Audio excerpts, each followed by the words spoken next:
오늘 우리가 함께 은혜 받을 하나님 말씀은 마태복음 1장 18절 말씀부터 25절 말씀까지입니다.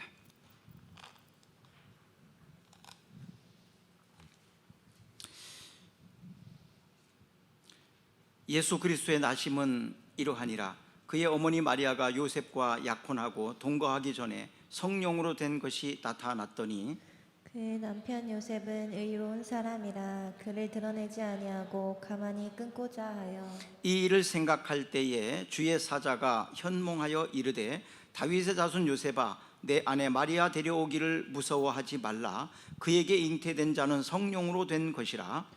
아들을 낳으리니 이름을 예수라 하라. 이는 그가 자기 백성을 그들의 죄에서 구원할 자이심이라 하니라. 이 모든 일이 된 것은 주께서 선지자로 하신 말씀을 이루려 하심이니 이르시되 이는 잉태하여 아들을 낳을 것이요 그의 이름은 임마누엘이라 하리라 하셨으니 이를 번역한즉 하나님이 우리와 함께 계시다 함이라. 요셉이 잠에서 깨어 일어나 주의 사자의 분부대로 행하여 그의 아내를 데려왔으나 아들을 낳기까지 동침하지 아니하더니 낳음에 이름을 예수라 하니라. 아멘. 메리 크리스마스라는 뜻을 알고 계십니까? 즐거운 성탄절, 즐겁게 그리스도를 예배합시다, 뭐 이런 뜻이죠. 또 그래서 해피 크리스마스, 행복한 성탄절, 행복하게 예배합시다. 아멘. 오늘 행복한 시간이 되기를 주의 이름으로 축복합니다. 지난주에는 예수님의 계보, 족보에 대해서 말씀을 드렸습니다. 그래서 그 족보를 통해서 예수님이 어떤 분이신지, 또 역사적 인물들이 어떤 사람이 있었는지를 보았습니다. 이제 여러분들이 역사적 인물이 되시기를 주의 이름으로 축복합니다. 아멘. 성탄절은 예수님이 탄생하신 날입니다. 뭐 여러 가지 논란들을 이야기하면서 예수님이 탄생하신 날이 12월 25일이 아니다, 뭐 이런 얘기도 하고 여러 가지 얘기를 합니다. 근데 그건 그렇게 중요하지 않습니다. 모든 날들은 다 하나님의 날이고요. 또 우리도 옛날에 언제 태어나는지 정확하게 모르면 호적을 신고할 때 뭐 몇 년 늦게 신고도 되기도 하고, 그러면 대충 짐작하는 대로 생일날을 정해서, 기념일을 정해서 어느 날이 내 생일이야, 뭐 이렇게 하는 사람도 있습니다. 그전에는 다 음력생일을 했었거든요. 그러니까 요즘 아이들은 음력생일, 양력생일 혼란스러워하니까 아예 어른들이 음력생일 없고 그냥 양력생일 하나로 통일해서 날짜를 바꾸어서 이렇게 하는 사람들도 있습니다. 중요한 것은 그 날이 중요한 것이 아니라 예수님께서 이 땅에 오셨다는 것입니다. 중요한 것은 내가 이 땅에 태어난 날이라는 거죠. 태어났다는 얘기입니다. 자, 예수님이 이 땅에 오신 날 성탄절을 우리 기념으로 해서 서로 즐거워하고 선물을 나누기도 하고 뭐 이런 일을 합니다. 코로나19 이 감염병으로 인해서 지금 2년째 성탄 이브 행사를 하지 못하고 여러 가지 일들을 못하는데, 이런 가운데에서 뭔가를 또 해야 되니까 교회가 지난 수요일 날은 우리 교회 이름으로 아마 우리 집사님들이 그 선물을 준비해서 아이들 천국에서 행사를 하고 이렇게 나누어 준 걸로 알고 있습니다. 공식적으로 할 수 있는 장소가 교회에서는 할 수 없으니까 그곳에서 이렇게 선물을 준 것으로 알고 있습니다. 참 잘했습니다. 또 선물을 받지 못하신 분들은 오늘 또 선물을 좀 더 가져온 것 같아요. 간식을 좀 갈 때도 가져가셔도 될 것 같습니다. 예수님이 이 땅에 나신 날을 기념하면서 천사들은 이렇게 노래했습니다. 하늘에는 영광이요 땅에는 기뻐하심을 입은 사람들 중에 평화로다. 예수님께서 이 땅에 오신 것이 하나님께는 영광이 되어지고 우리에게는 평화가 임한다는 얘기입니다. 예수님의 오심이, 예수님이 여러분 마음속에 내재하심이, 예수님이 여러분들 가정 속에 계심이 여러분들에게 평화가 있기를 주의 이름으로 축복합니다. 자, 그럼 예수님이 나신 그때 상황은 어땠느냐? 아주 어려운 환경 속에서 있었어요. 이때는 로마의 압제 가운데 있었기 때문에 유대인들은 로마로부터 해방, 우리를 구출할 자가 오실 거다, 그분이 바로 메시아이다, 이렇게 기대를 하고 사람들은 메시아를 기다리고 있었습니다. 그러면은 예수님을 기다리는 사람들도 있었겠지만 예수님이 오시는 것을 경계하는 사람도 있었겠죠. 그 당시에 왕으로 오실 예수님, 그러니까 유대인의 왕들은, 정치권에 있는 사람들은 소용돌이가 일어날 거니까 당연히 싫어했겠죠. 또 로마도 뭐 좋아하진 않았을 거예요. 왜? 로마로부터, 압제로부터 구출할 구원자가 온다고 하니까 그것도 경계의 대상이기도 할 것입니다. 마태는 마태복음을 기록하면서 왕이신 예수님, 또 역사적 인물로, 그리고 우리의 구원을 위해서 오시는 예수님에 대해서 자세하게 묘사를 하고 있습니다. 마태의 이름은 야훼의 선물이라는 뜻이 있다고 했습니다. 그래서 하나님의 선물, 예수님은 하나님의 선물입니다. 마태도 하나님의 선물이었습니다. 여러분도 하나님의 선물이 되셔서 이 땅에 소금과 빛이 되기를 축복합니다. 자, 마태복음 1장 18절 말씀을 한번 읽어봅니다. 예수 그리스도의 나심은 이러하니라. 그의 어머니 마리아가 요셉과 약혼하고 동거하기 전에 성령으로 잉태된 것이 나타났더니. 네, 예수 그리스도의 나심에 대해서 구체적으로 설명을 하고 있는데, 어머니는 마리아다, 그리고 아버지는 요셉이다. 그런데 결혼을 하지 않았다, 약혼만 하고 동거도 하지 않았다, 이것을 묘사를 합니다. 보통 약혼을 하고 한 1년 정도 후에 결혼하는 유대인들의 습관, 풍습이 있습니다. 그럼 약혼만 한 상태에서는 함께 살지를 않습니다. 그러니까 동거하지 않았다고 표현을 하고 있지요. 또 19절 한번 읽어봅니다. 그의 남편은 요셉이라 그를 드러내지 아니하고 가만히 끊고자 하여. 자, 이게 뭔 얘기냐 하면, 동거도 하지 않았는데, 아직 결혼도 하지 않았는데 마리아에게 아이가 생겼다는 얘기를 듣습니다. 아마도 요셉의 마음은 굉장히 혼란스러웠을 거예요. 약혼만 한 상태인데, 동거를 하지 않은 상태인데 아내가 임신을 했다. 이건 불가능한 일 아닙니까? 이것을 이해해 줄 수 있는 남자가 어디 있겠습니까? 그런데 요셉은 의로운 사람이라는 것을 짧은 성경 구절에서 강조를 합니다. 그는 의로운 사람이다. 그래서 가만히 끊고자 했다, 이렇게 말합니다. 여기에서 의롭다, 도덕적 윤리적 부분도 있겠지만 배려심이 참 있는 사람이다 라고도 좀 보여집니다. 배려심, 내 기분과 내 감정으로 하면 법대로, 원칙대로, 성질대로 할 수 있겠지만, 그 마리아를 생각해 보니까 그래도 내가 사랑하는 마리아인데 그 마리아를 배려하는 입장에서 내가 어떻게 해줘야 될까?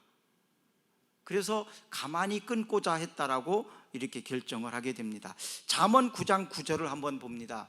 지혜 있는 자에게 교훈을 더하라. 그가 더욱 지혜로워질 것이요 의로운 사람을 가르치라. 그의 학식이 더하리라.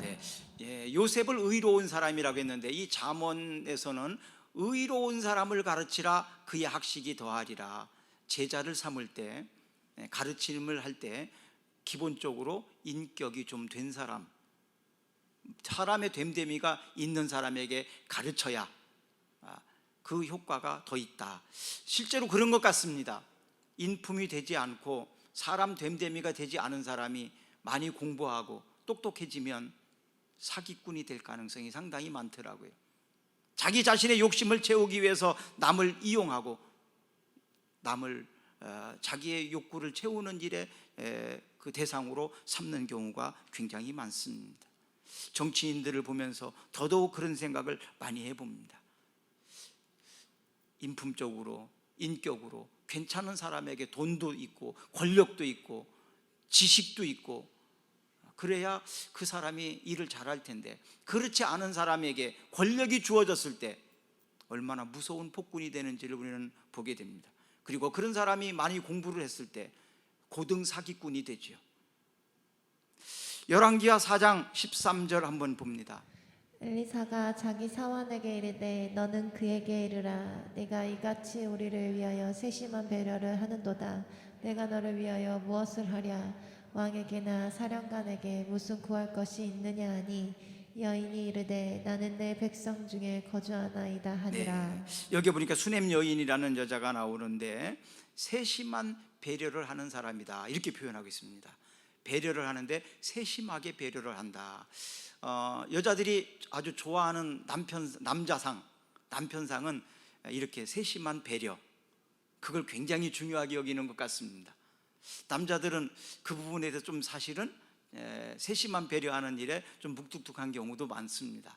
여자들이 좋아하는 것은 그런 상냥하고 또 가정적이고 세심한 배려, 어떤 권력이나 능력이 많고 적음, 이것보다도 더 중요하게 생각하는 경우가 많은 것 같아요. 그래서 이 수넴 여인이 엘리사에게 세심한 배려를, 접대를 잘했다. 그래서 그 은혜를 갚기 위해서 그 수넴 여인의 남편은 굉장히 나이가 많아서 아이를 가질 수가 없는 상황인데 아들이 없는 걸 보고 아들을 하나님 앞에 구하여서 갖게 만들죠. 근데 얼마 후에 그 아들이 또 죽었는데 다시 살려내기도 합니다.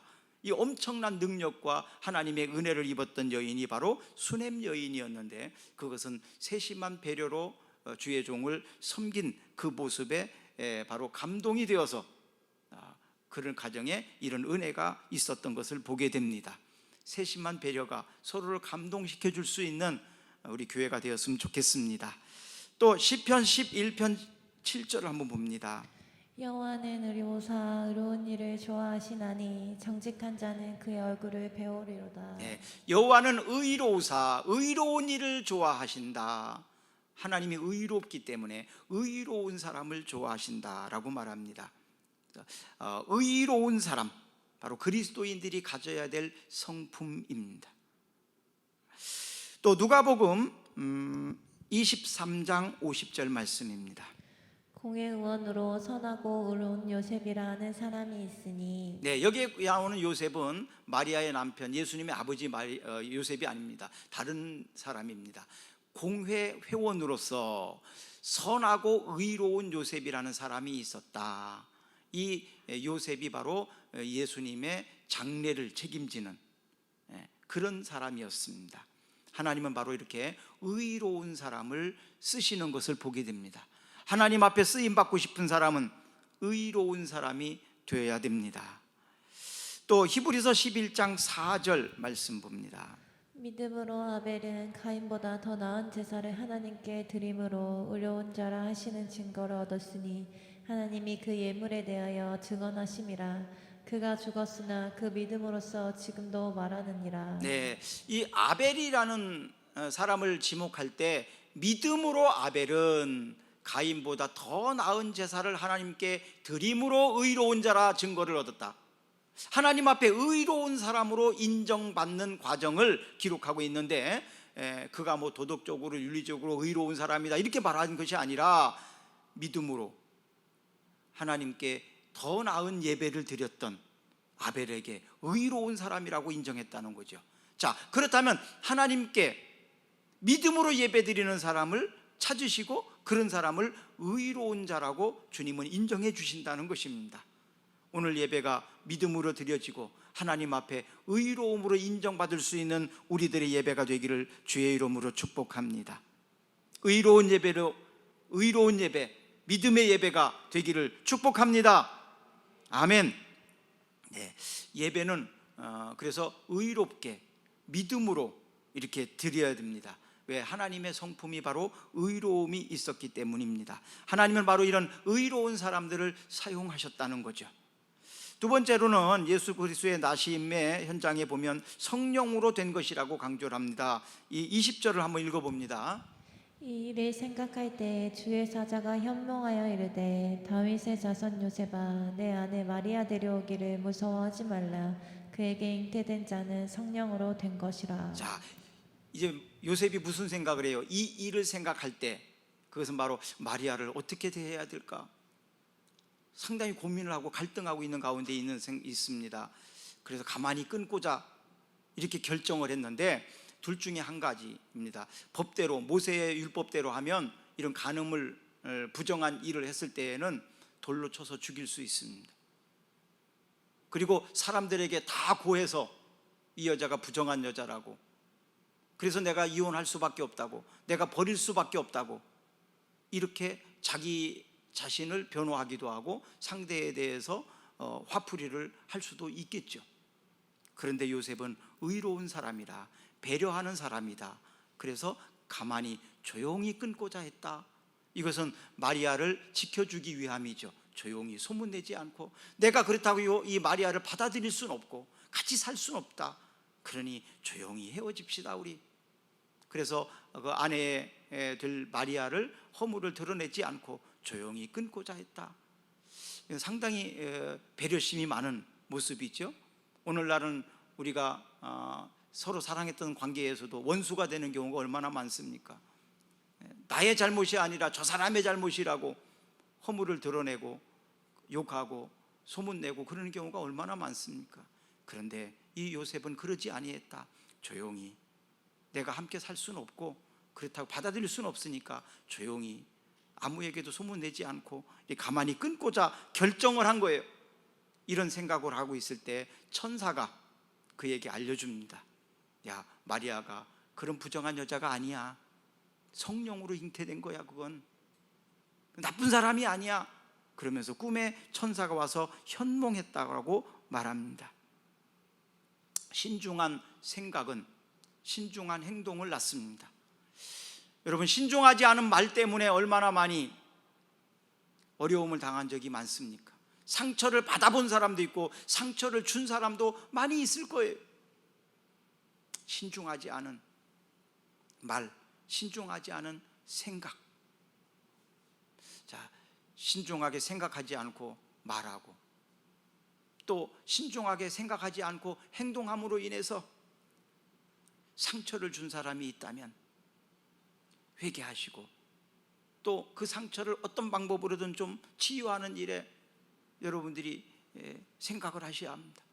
그리고 그것 때문에 상처를 받은 사람이 있다면 이 시간 성령께서 치유하시기를 주의 이름으로 축복합니다. 대부분 이렇게 생각함이 없이 생각하지 않고 말하는 것 때문에 상처를 받은 사람은요, 자신도 생각하지 않고 다른 사람을 상처를 주는 경우가 상당히 많습니다. 그래서 생각하고 말하자, 생각하고 말하자, 생각하고 말하자, 생각하고 행동하자. 근데 여기에서 생각이 중요한데요, 어떤 생각을 하느냐가 참 중요합니다. 어떤 생각을 하느냐, 좋은 생각을 할 수도 있고 나쁜 생각을 할 수도 있어요. 생각 속에 빠져서 더 나쁘게, 더 악하게 생각할 수도 있습니다. 그래서 생각을 의롭게 생각을 해야 합니다. 좋은 쪽으로 생각을 할 수 있어야 됩니다. 그래서 어떻게 해야 되느냐? 기도할 수밖에 없는 거예요. 내 생각으로는, 내 감정으로는 지금 좋은 말을 할 수가 없고 좋은 결정을 할 수가 없습니다. 그러니 하나님의 뜻을 알려주십시오. 하나님께서 내 마음에 평정심을 주셔서 바르게 판단할 수 있게 해주십시오. 감정대로, 기분대로 그렇게 하지 않도록. 그래서 하나님 앞에 기도하는 거죠. 하나님의 뜻을 구하는 것입니다. 자, 잠언 12장 5절 말씀을 한번 읽어봅니다. 의인의 생각은 정직하여도 악인의 도모는 속임이니라. 네, 의인의 생각은 정직하여도 악인의 도모는 속임이다. 그래서 의롭게 생각을 해야 된다는 얘기죠. 의롭게 생각을 해야 된다. 또 28절, 잠언 12장 28절입니다. 공의로운 길에 생명이 있나니 그 길에는 사망이 없느니라. 공의로운 길에는 생명이 있다. 그 길에는 사망이 없다. 남을 아프게 하고 상처를 주고 죽이고 그런 일이 없다는 거죠. 그래서 상처를 주고 남을 죽이는 일, 이건 바로 악한 생각에서 오는 것입니다. 정의롭지 못한 것에서 오는 것입니다. 또 잠언 계속해서 봅니다. 24장 9절 말씀입니다. 미련한 자의 생각은 죄요 거만한 자는 사람에게 미움을 받느니라. 네, 미련한 자의 생각은 죄요 거만한 자의 사람에게 미움을 받느니라. 미련하게 생각하게 되면 그건 죄를 범하게 되고, 또 거만한 자는 사람들에게 미움을 받게 되겠죠. 자, 세 번째로는 예수님의 나심에서 이름입니다. 이제 이름 21절입니다. 아들을 낳으리니 이름을 예수라 하라. 이는 그가 자기 백성을 그들의 죄에서 구원할 자이심이라 하니라. 네, 아들을 낳을 것인데 그 이름을 예수라 하라. 이는 그가 자기 백성을 그들의 죄에서 구원할 자이심이라. 예수라는 이름을 지어줍니다. 그 예수라는 이름은 히브리어로 여호수아라는 뜻입니다. 또 헬라어로는 그 줄여서 예수아라고도 합니다. 예수아, 여호수아. 이것은 여호와께서 구원하시다 이런 뜻이 있어요. 여호와께서 구원하시다. 예수라는 이름은 자기 백성을 죄에서 구원할 자다, 이렇게 해석을 해주고 있습니다. 자, 출애굽기 14장 13절 말씀을 보십시오. 모세가 백성에게 이르되 너희는 두려워하지 말고 가만히 서서 여호와께서 오늘 너희를 위하여 행하시는 구원을 보라. 너희가 오늘 본 애굽 사람들을 영원히 다시 보지 아니하리라. 네, 이제 모세를 지도자로 삼아서 애굽에서 이스라엘 백성들을 출애굽시키는 과정에서 홍해를 건너게 되는데 다 죽게 생겼습니다. 뒤에서는 군대가 쫓아오죠. 앞에서는 홍해가 가로막혀 있습니다. 갈 데가 없으면 진퇴양난입니다. 이런 상황 속에서 이스라엘 백성들이 이제 원망을 합니다. 차라리 여기서 죽는 것보다는 애굽으로 돌아가서 노예로 사는 게 낫겠다. 죽지는 않으니까. 그렇게 원망하고 있을 때 모세가 가만히 있어라. 하나님께서 우리를 구원하실 것이다. 자, 여러분 힘들고 어려울 때 기도하면서 하나님의 뜻을 구하십시오. 하나님께서 우리를 구원하실 것을 믿으시기를 바랍니다. 이스라엘 백성들 홍해를 건너서 건너갈 수 있도록 구원하셨지요. 하나님은 바로 우리를 구원해 주시기를 원하십니다. 하나님 우리를 죄에서 구원해 주시기를 좋아하시고, 질병에서 구원해 주시고, 가난에서 구원해 주시고, 갖가지 혼란한 가운데에서 구원해 주시기를 수 있는 분은 바로 하나님이십니다. 그 하나님께서 저를 구원하셨듯이 또 여러분들을 구원하셨듯이 우리 민족을 구원해 주시기를 축복합니다. 자, 구원자들의 자세는 또 하나님께 쓰임받는 자세를 에스더를 통해서 볼 수 있는데요. 에스더 4장 16절을 봅니다. 당신은 가서 수산에 있는 유다인을 다 모으고 나를 위하여 금식하되 밤낮 3일을 먹지도 말고 마시지도 마소서. 나도 나의 시녀와 더불어 이렇게 금식한 후에 규례를 어기고 왕에게 나아가리니 죽으면 죽으리이다 하니라. 네, 이것은 무슨 얘기냐 하면 에스더가 왕후가 되었는데 그것을 시기하고 질투하던, 또 유다인들을 다 죽이려고 했던 모르드게와 하만, 그 이야기입니다. 근데 이 하만이 유다인을 다 죽이려고 작정을 하고 이제 계획을 세웠을 때 그것을 알고 있었던 이 에스더가 왕에게 나아가려고 작정을 합니다. 근데 왕에게 아무 때나 왕이 부르지 않는데 나가면 죽을 수도 있어요. 살 수도 있지만 목숨을 거는 행위입니다. 왕에게 나가서 우리 백성을 살려달라고 호소를 해야 되는데 그건 생명을, 목을 걸고 가야 되는 일이다. 그래서 자기와 이 모르드게 또 유다인들에게 기도를 선포합니다. 그리고 금식하면서, 왜? 죽기 살기로 기도해야 되니까. 죽음을 앞에 두고, 이건 죽느냐 사느냐의 문제 아닙니까? 내 백성이 다 죽느냐 사느냐, 근데 내 혼자 살 수는 없다. 그러니까 금식을 하는데 바로 죽기 살기로 금식을 하고, 그리고 왕 앞에 나아가는데 그의 자세가 바로 죽으면 죽으리이다, 이런 자세입니다. 내가 다른 생명을 살리기 위해서 내가 죽는다, 그런 의미죠. 요한복음 12장 24절 읽어봅니다. 내가 진실로 진실로 너희에게 이르노니 한 알의 밀이 땅에 떨어져 죽지 아니하면 한 알 그대로 있고 죽으면 많은 열매를 맺느니라. 진실로 진실로 너희에게 이르노니, 이것은 강조입니다. 아주 중요하게 이야기를 하고 있는 거예요. 정말로 진짜로 너에게 말한다. 진실로 진실로 너희에게 이르노니 한 알의 밀알이 땅에 떨어져 죽지 아니하면 열매를 맺을 수 없지 않냐. 그 한 알의 밀알이 땅에 떨어져서 죽어야 열매를 맺지 않느냐, 바로 그런 얘기입니다. 내가 죽음으로 인하여 열매를 맺을 수 있다는 거죠. 죽기 살기로 하면 죽지 않습니다. 어떤 일을 할 때 죽기 살기로 한번 해본 적이 있습니까? 그렇게 해보지 않은 사람은 아직 뭔가를 좀 모르는 사람이에요. 죽기 살기로 한번 해본 경험이 있는 사람 있죠. 이런 사람들은 뭔가 목적과 목표가 분명히 있는 사람들입니다. 죽기 살기로 할 만한 가치, 이게 바로 존재성이라고 말하고 싶은데요. 자존감. 나의 존재가 무엇이냐? 나의 자존감, 나는 무엇을 위해서 사는가? 나는 무엇을 위해서 일하는가? 내가 살아갈 목적이 뭔가? 이거에 대한 분명한 자존감이 있는 사람. 근데 요즘에 보면 자존감이 없는 사람이 자존심이 세더라고요. 자존감이 강한 사람은 자존심을 그렇게 내세우지 않아요. 내가 누군데, 내 체면이 뭐가 되는데, 그러면서 자존심을 굉장히 많이 내세웁니다. 내 얼굴이 뭐가 되냐, 내 이름이 뭐가 되냐, 그러면 내가 부끄러워서 어떻게 그 앞에 서냐, 이걸 많이 앞세웁니다. 이게 바로 자존심이죠. 자존심을 앞세우는 사람은 자존감이 약한 사람이에요. 반대로 자존감이 강한 사람은 자존심을 내세우지 않습니다. 왜? 내가 살고 죽는 것 자체가 그렇게 중요하지 않아요. 왜? 내가 존재하는 목적, 내가 살아야 될 이유가 더 중요하기 때문에, 내가 무엇을 해야 되는지를 분명히 아는 사람들은 자존심을 내세우지 않습니다. 자존심이 센 사람은 자존감이 약하고, 자존감이 센 사람은 자존심을 세우지 않습니다. 비슷비슷해서 혼란스럽죠. 고린도전서 1장 18절을 봅시다.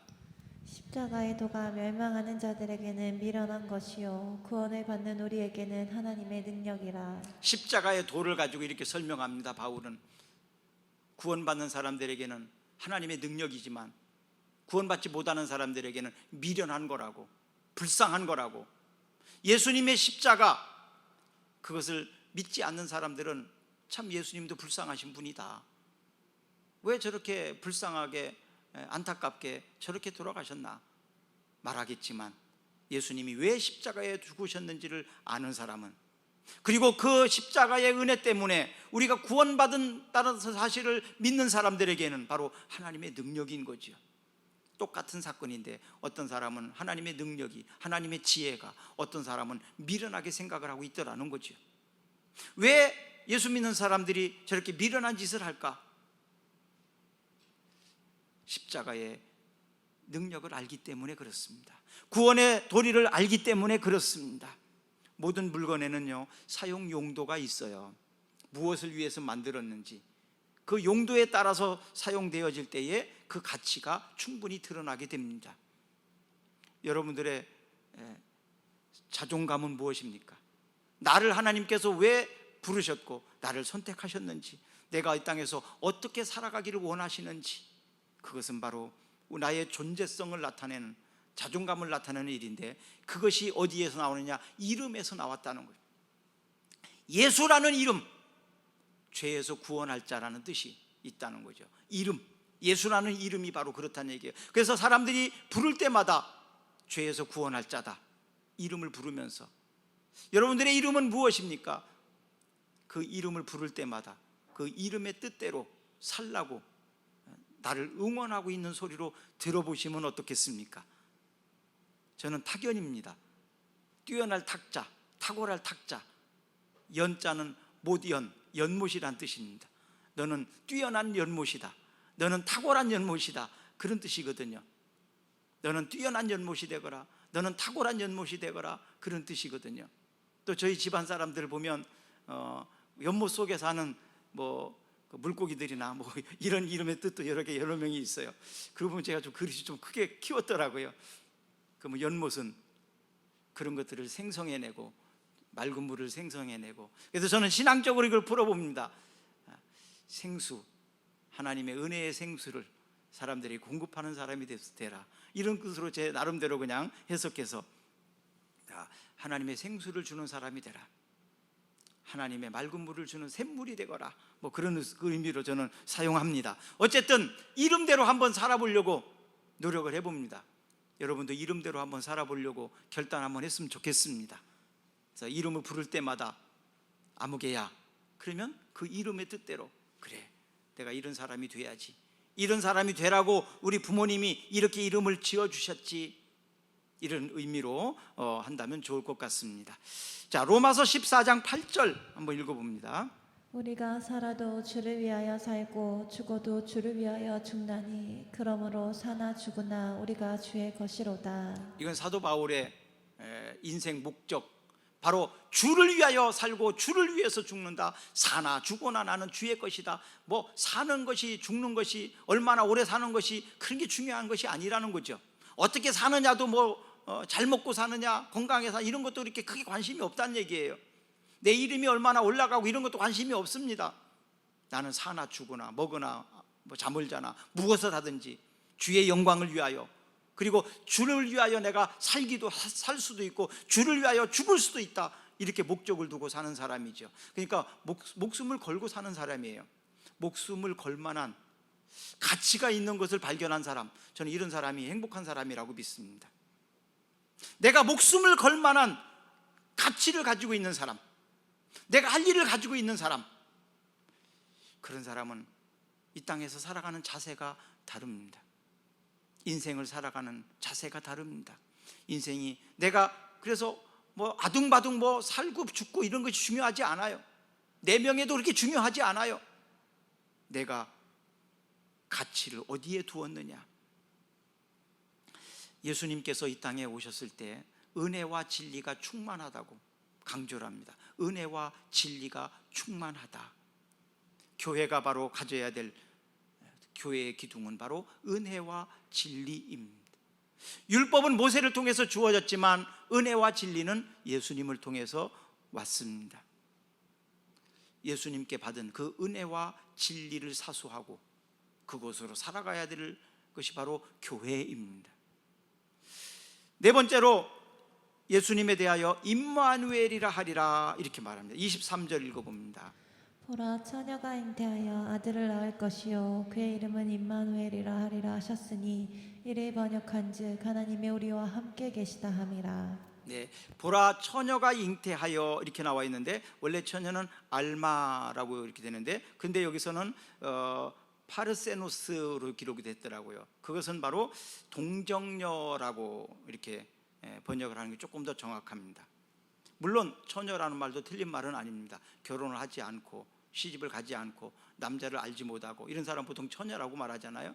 동정녀는 아예 남자 자체를 모르는 사람, 이런 의미가 있기 때문에 보통 결혼 안 하는 사람은 처녀라고 하지만 동정녀라는 또 말은 안 쓰잖아요. 그렇기 때문에 좀 구분할 필요성이 굳이 있다면 동정녀라고 표현하면 더 좋을 것 같습니다. 남자를 알지 못하는 여자, 그런데 그가 아이를 가졌다, 이런 뜻이에요. 예수님께서 이렇게 태어나셨다. 이것은 육적으로는 호적에 기록이 되지만 성령으로 잉태됐음을 강조하고 있는 거죠. 이사야 7장 14절 한번 읽어봅니다. 그러므로 주께서 친히 징조를 너희에게 주실 것이라. 보라 처녀가 잉태하여 아들을 낳을 것이요 그의 이름을 임마누엘이라 하리라. 네, 여기도 임마누엘이라는 뜻을 했죠. 임마누엘은 하나님이 우리와 함께 계시다, 그런 뜻입니다. 하나님이 우리와 함께 계시다. 또 이사야 53장 4절부터 6절까지 읽어봅니다. 그는 실로 우리의 질고를 지고 우리의 슬픔을 당하였거늘 우리는 생각하기를 그는 징벌을 받아 하나님께 맞으며 고난을 당한다 하였노라. 그가 찔림은 우리의 허물 때문이요 그가 상함은 우리의 죄악 때문이라. 그가 징계를 받음으로 우리는 평화를 누리고 그가 채찍에 맞음으로 우리는 나음을 받았도다. 우리는 다 양 같아서 그릇 행하여 각기 제 길로 갔거늘 여호와께서는 우리 모두의 죄악을 그에게 담당시키셨도다. 네, 메시아가 오셔서 하실 일에 대해서 이야기를 하고 있습니다. 우리는 다 양 같아서 그릇 행하여 각기 제 갈 길로 갔거늘 여호와께서는 우리 무리의 죄악을 그에게 담당시키셨도다. 우리와 함께 하시면서 우리의 아픔과 우리의 질고와 우리의 문제들을 주님이 같이 져 주셨습니다. 내 혼자 감당하지 못할 때 주님이 대신 져 주신 그 모습입니다. 임마누엘, 바로 하나님이 우리와 함께 하십니다. 지금 무엇 때문에 힘들어 하십니까? 무엇 때문에 고독하고 외로우십니까? 무엇 때문에 무거워서 쓰러질 정도로 힘드십니까? 고민이 되십니까? 임마누엘의 주님께서 여러분과 함께 있다는 사실을 잊지 마시기를 바랍니다. 더 이상 우리는 외롭지 않습니다. 더 이상 고독하지 않습니다. 더 이상 힘들어서 쓰러져 지쳐 있지 않습니다. 왜? 주님이 나와 함께 짐을 짊어지고 있기 때문에 그렇습니다. 하나님의 임재가 바로 백성 가운데 회복된 것을 얘기하는 거예요. 이 굉장히 중요한 부분인데요. 하나님의 임재가 백성 가운데 회복된다. 예수님이 이 땅에 오신 것은 바로 하나님의 임재, 바로 하나님이 우리 가운데 오셨다는 뜻이에요. 하나님 우리 가운데 오셨다. 그리고 나의 질고를, 나의 고통을, 나의 모든 것을 짊어지고 대신 십자가를 지고 죽으셨다. 그러면 그 예수님이 지금 안 계시지 않습니까? 네, 맞아요. 하늘나라에 계십니다. 우리를 위해서 처소를 예배하러 가셨습니다. 그리고 주님께서 우리에게 성령을 보내셨습니다. 그 보혜사 성령께서 지금 우리와 함께 계십니다. 우리 마음에 계시고 이곳에 계시고 우리의 모든 형편과 사정을 잘 알고 계십니다.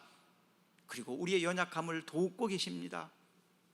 심지어는 우리가 무엇을 때문에 힘들어하는지 기도하고 있을 때 우리의 연약함을 위해서 함께 기도하고 계십니다.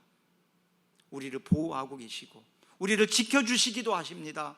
갖가지 사건과 사고나 질병이나 위험으로부터도 주님이 지켜주십니다. 걱정하지 마십시오. 염려하지 마십시오. 사느냐 죽느냐, 그것보다 더 중요한 것은 바로 내가 사명에 따라 사는 것입니다. 내게 사명이 있다면 나는 결코 죽지 않는다. 이것은 사도 바울의 신앙 고백이에요. 저도 똑같습니다. 내가 사명이 다한다면 오늘 저녁이라도 죽을 수 있겠죠. 후회하지 않습니다. 그러나 내 사명이 있다면 주님께서는 더 살게 하시겠죠. 그러니까 언제 죽느냐는 그렇게 중요하지 않아요.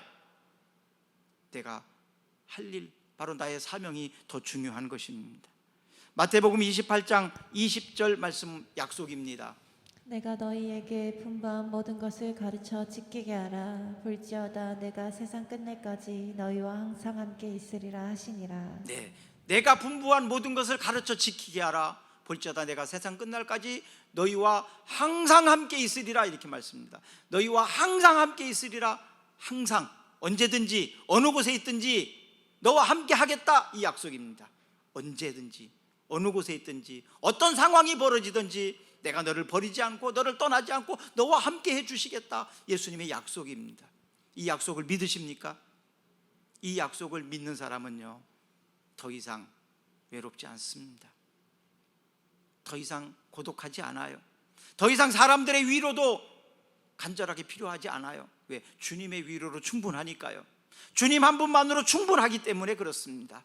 주님이 나와 함께 하신다는 이 확신은 나 자신을 아주 강하게 합니다. 자, 요셉의 순종하는 모습이 그 뒷부분에 나옵니다. 24절 한번 읽어봅니다. 요셉이 잠에서 깨어 일어나 주의 사자의 분부대로 행하여 그의 아내를 데려왔으나 25절도 읽습니다.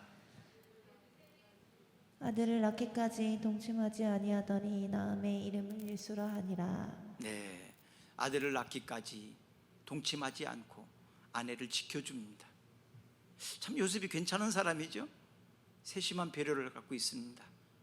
그래서 사랑하는 아내를 지켜주고 보호하고 또 하나님이 말씀하신 것을 믿었기 때문에 순종함으로 이 가정에서 예수님께서 태어나고 자라게 하셨고 가르치고 그렇게 했던 귀한 가족이 되어집니다. 이것이 바로 복음인데요, 복음은 기쁜 소식 아닙니까? 복된 소식. 이 복음, 굿뉴스죠. 굿뉴스. 복음, 복된 소식, 기쁜 소식. 자, 디모데전서 2장 11절입니다. 여자는 일체에 순종함으로 조용히 배우라. 네, 일단 순종하며 조용히 배우는 것을 먼저, 순종하는 법부터 배워라. 어렸을 때 또 배울 때 순종하는 것을 배우지 않은 사람은요, 다른 사람들에게 순종을 더 강요를 하는데 강요할 자격이 없는 사람이에요. 자기가 순종해 보지 않았는데 다른 사람에게 순종하라고? 그건 자기는 폭군인 거죠. 폭군. 순종을 해보는 사람이 순종을 가르칠 자격이 있습니다. 내가 순종할 때 내 자녀가 순종합니다. 서로가 순종의 자세를 배웠으면 좋겠어요. 히브리서 13장 17절. 너희를 인도하는 자들에게 순종하고 복종하라. 그들은 너희 영혼을 위하여 경성하기를 자신들이 청산할 자인 것 같이 하느니라. 그들로 하여금 즐거움으로 이것을 하게 하고 근심으로 하게 하지 말라. 그렇지 않으면 너희에게 유익이 없느니라. 네, 자녀들이 부모님에게 순종하는 것은 유익한 일입니다. 순종을 잘할 때 자녀들이 제일 예쁩니다. 다른 어떤 것보다도 순종하는 것. 그래서 순종하면 일할 때 힘들지 않아요. 내 자식을 위해서 먹이고 입히고 가르치기 위해서 일하는데 힘들지 않아요.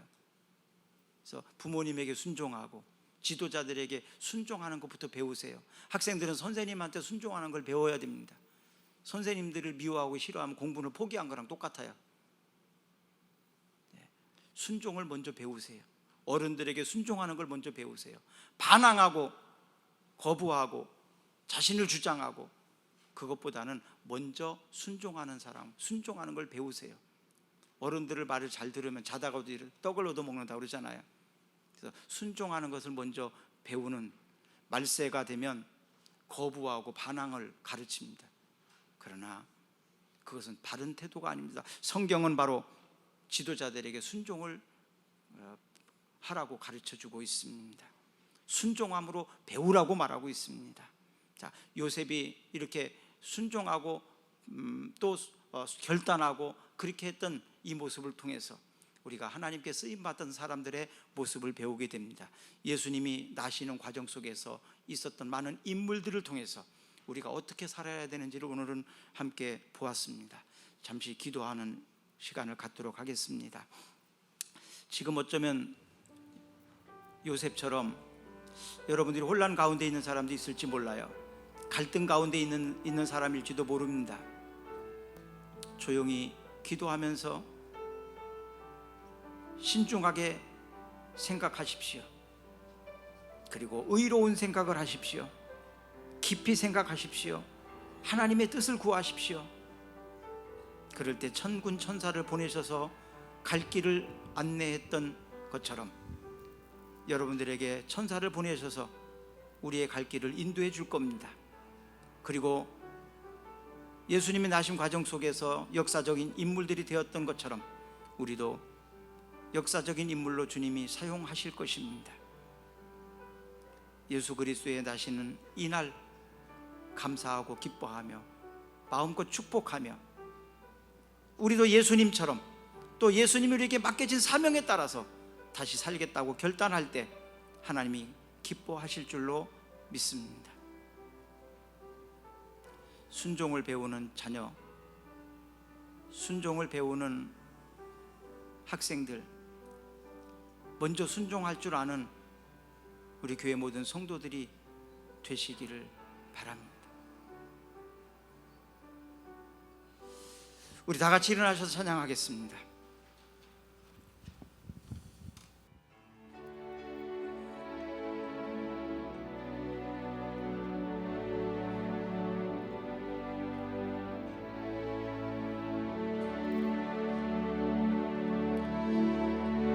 은혜 아니면 살아갈 수가 없네.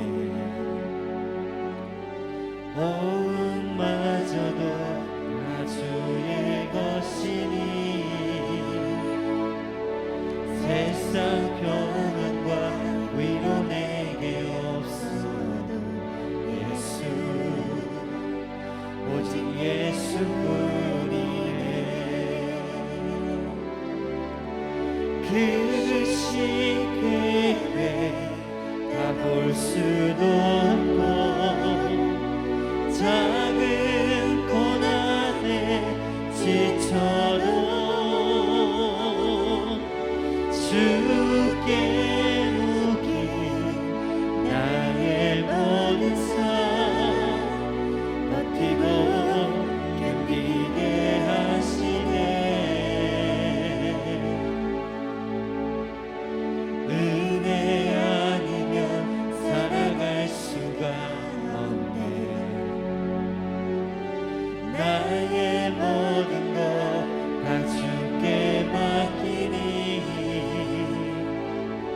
참된 평안과 위로 내게 주신 주 예수, 오직 예수뿐이네.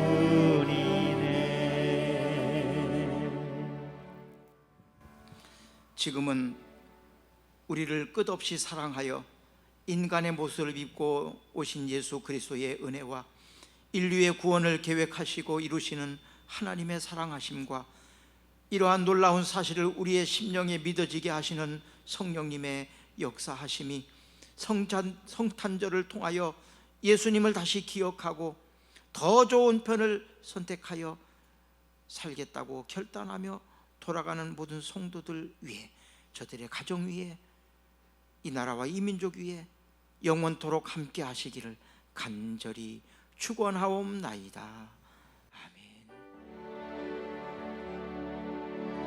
그 시대에 가볼 수도 없고 작은 고난에 지쳐도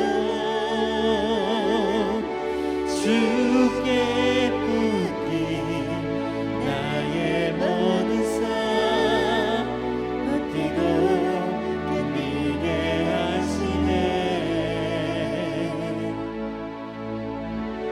은혜 아니면 살아갈 수가 없네. 나의 모든 것 다 주께 맡기니 참된 평안과 위로 내게 주신 주 예수, 오직 예수뿐.